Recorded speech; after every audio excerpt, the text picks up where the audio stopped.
हरियाणा के बल्लभगढ़ में लव जिहाद का शिकार बनी निकिता तोमर के हत्यारों को फांसी देने की अब मांग उठ रही है।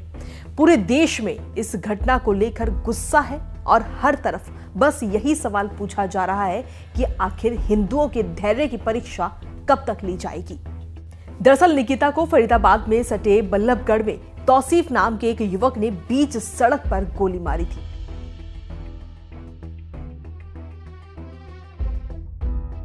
जिसके बाद हरियाणा की बेटी निकिता को इंसाफ दिलाने के लिए अब जगह जगह प्रदर्शन किए जा रहे हैं। गुस्साए परिजनों और प्रदर्शनकारियों ने दिल्ली मथुरा नेशनल हाईवे को जाम भी कर दिया था। और वहीं निकिता के भाई नवीन तोमर का कहना है कि हत्या का आरोपी तौसीफ कांग्रेस विधायक आफ्ताब अहमद का भतीजा है। ये रसूखदार लोग हैं, उनकी कांग्रेस के बड़े बड़े नेताओं तक पहुंच है। 2 साल पहले भी उसने मेरी बहन को परेशान करने की कोशिश की थी, पुलिस में शिकायत भी हुई, लेकिन ये रसूखदार लोग हैं, हम डर गए और पंचायत के सामने समझौता कर लिया। और अब निकिता के परिवार ने इंसाफ के लिए योगी मॉडल को अपनाने की बात कही है। लेकिन ऐसा पहली बार नहीं है जब लव जिहाद ने हिंदू बेटी की जान ली हो। इससे पहले भी कई लड़कियां लव जिहाद की भेंट चढ़ चुकी हैं। बल्लभगढ़ की होनहार छात्रा निकिता तोमर ने तौसीफ को धर्म बदलने और शादी करने से इनकार कर दिया था, जिसके बाद में तौसीफ ने दिन दहाड़े गोली मारकर निकिता की हत्या कर दी। फिलहाल पुलिस ने इन दोनों ही आरोपियों को गिरफ्तार कर लिया है। अब सवाल ये उठता है कि आखिर तौसीफ में इतनी हिम्मत कहां से आई कि उसने निकिता पर जबरदस्ती धर्म परिवर्तन का दबाव बनाया और फिर उसकी हत्या भी कर दी। आखिर तौसीफ के ऊपर किसका हाथ है जिसके दम पर उसने ये सब किया।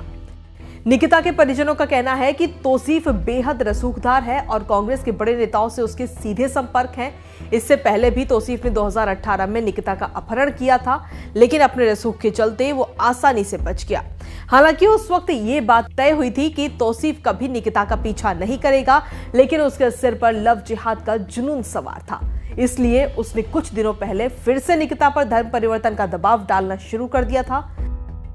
अब जब इस मामले में कांग्रेस कनेक्शन निकलकर सामने आ रहा है, तो महिला अत्याचार पर मुखर होने वाली पार्टी अब खामोश क्यों है?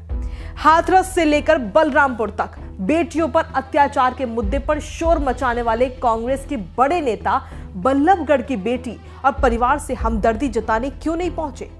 हाँ, अगर राजनीति की बात करें तो कांग्रेस नेताओं ने वो जरूर शुरू कर दी है। विपक्ष में बैठी कांग्रेस सरकार से सवाल तो पूछ रही है, लेकिन जहां ये घटना हुई वहां के मौजूदा विधायक इस परिवार का हाल जानने तक उनके पास नहीं पहुंचे हैं। फिलहाल इस पूरे मामले में पुलिस ने पहले मेवात से मुख्य आरोपी तौसीफ को गिरफ्तार किया और फिर कुछ घंटों के बाद ही मर्डर में शामिल दूसरे आरोपी रेहान को भी गिरफ्तार कर लिया गया।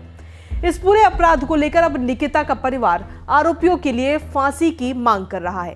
वहीं मुख्यमंत्री मनोहर लाल ने भी इंसाफ दिलाने का आश्वासन दिया है, लेकिन सवाल यह है कि कब तक ऐसा होता रहेगा?